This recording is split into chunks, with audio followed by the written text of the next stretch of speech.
मैं नितिन जोशी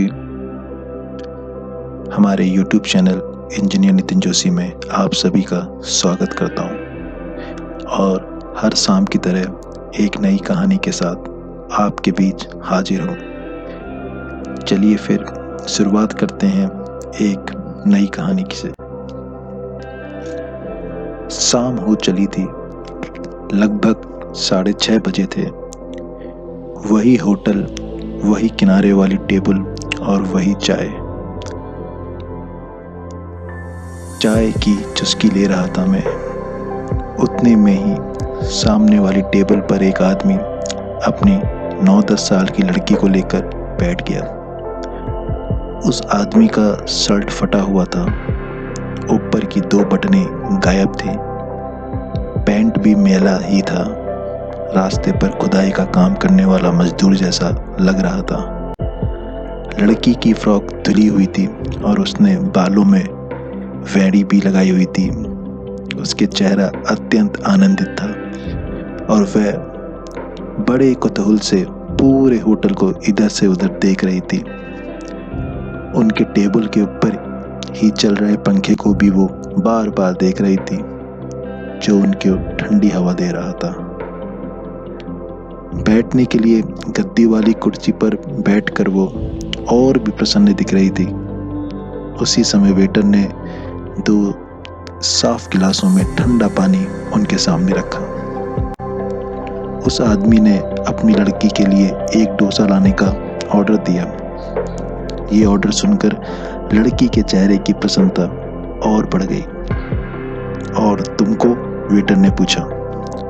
नहीं, मुझे कुछ नहीं चाहिए, उस आदमी ने कहा। कुछ ही समय में गर्मा गर्म बड़ा वाला फुला हुआ डोसा आ गया, साथ में चटनी सांभर भी था। लड़की डोसा खाने में व्यस्त हो गई और वो उसकी ओर उत्सुकता से देखता पानी पी रहा था।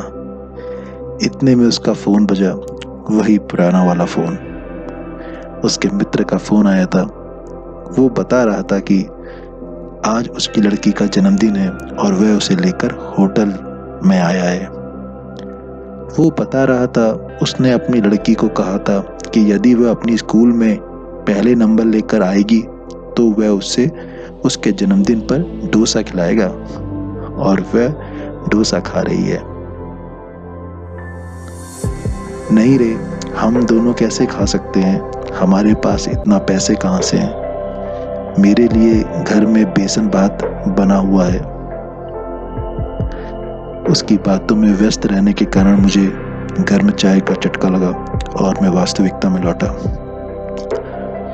कोई कैसा भी हो, अमीर या गरीब, दोनों ही अपनी बेटी के चेहरे पर मुस्कान देखने के लिए कुछ भी कर सकते हैं। मैं उठा और काउंटर पर जाकर अपनी चाय और 2 डोसे का पैसे दिए और कहा कि उस आदमी को एक और डोसा दे दो। उसने अगर पैसे के बारे में पूछा तो उससे कहना कि हमने तुम्हारी बातें सुनी, आज तुम्हारी बेटी का जन्मदिन है और वो स्कूल में पहले नंबर पर आई है, इसलिए होटल की ओर से ये तुम्हारी लड़की के लिए इनाम है। उसे आगे चलकर इससे भी अच्छी पढ़ाई करने को बोलना, परंतु भूलकर भी मुफ्त शब्द का उपयोग मत करना। उस पिता के स्वाभिमान को चोट पहुंचेगी। होटल मैनेजर मुस्कुराया और बोला कि ये बिटिया और उसके पिता आज हमारे स्पेशल गेस्ट हैं। आपका बहुत बहुत आभार कि आपने हमें इस बात से अवगत कराया। उनकी अवभगत का पूरा जिम्मा आज हमारा है और आप ये पुण्य कार्य और किसी अन्य जरूरतमंद के लिए कीजिएगा। वेटर ने एक और डोसा उस टेबल पर रख दिया। मैं बाहर से देख रहा था।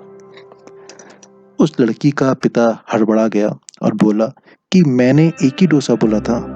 तब मैनेजर ने कहा, अरे तुम्हारी स्कूल में पहले नंबर पे आई है तुम्हारी लड़की, इसलिए इनाम में आज होटल की ओर से तुम दोनों को डोसा दिया जा रहा है। उस पिता की आंखें भर आई और उसने अपनी लड़की को कहा, देखा बेटी, ऐसे ही पढ़ाई करेगी तो देख क्या क्या मिलेगा तुझे। उस पिता ने वेटर को कहा कि क्या मुझे ये डोसा बांध कर मिल सकता है? यदि मैं इसे घर ले गया तो मैं और मेरी पत्नी दोनों आधा आधा मिलकर खा लेंगे। उसे ऐसा खाने को नहीं मिलता है कभी। जी नहीं श्रीमान, आज अपना दूसरा यहीं पर थोड़ा खाइए। उनके लिए दूसरा बंदोबस्त हमने किया है। आपके घर के लिए मैंने 3 डोसे और मिठाइयाँ का एक पैक अलग से बनवाया है। आज आप घर जाकर अपनी बिटिया का बर्थडे बड़े धूमधाम से मनाइएगा, और मिठाइयाँ तो इतनी हैं कि आप पूरे मोहल्ले पर बांट सकते हो। ये सब सुनकर मेरी आंखें खुशी से भर आई। मुझे इस बात पर पूरा विश्वास हो गया कि जहाँ चाह है वहाँ राह है। अच्छे काम के लिए एक कदम आप आगे तो बढ़ाइए, फिर देखिए आगे आगे होता है क्या। आशा करता हूँ आपको ये कहानी पसंद आई होगी। अगर पसंद आई है तो आप सभी से गुजारिश है कि आप सभी अपने बहुमूल्य विचार कमेंट बॉक्स पर ज़रूर दें, और इस वीडियो को ज़्यादा से ज़्यादा लाइक एंड शेयर करें। और अगर आपने मेरा channel engineer Nitin Joshi subscribe नहीं कर रखा है तो प्लीज़ सब्सक्राइब करें। धन्यवाद।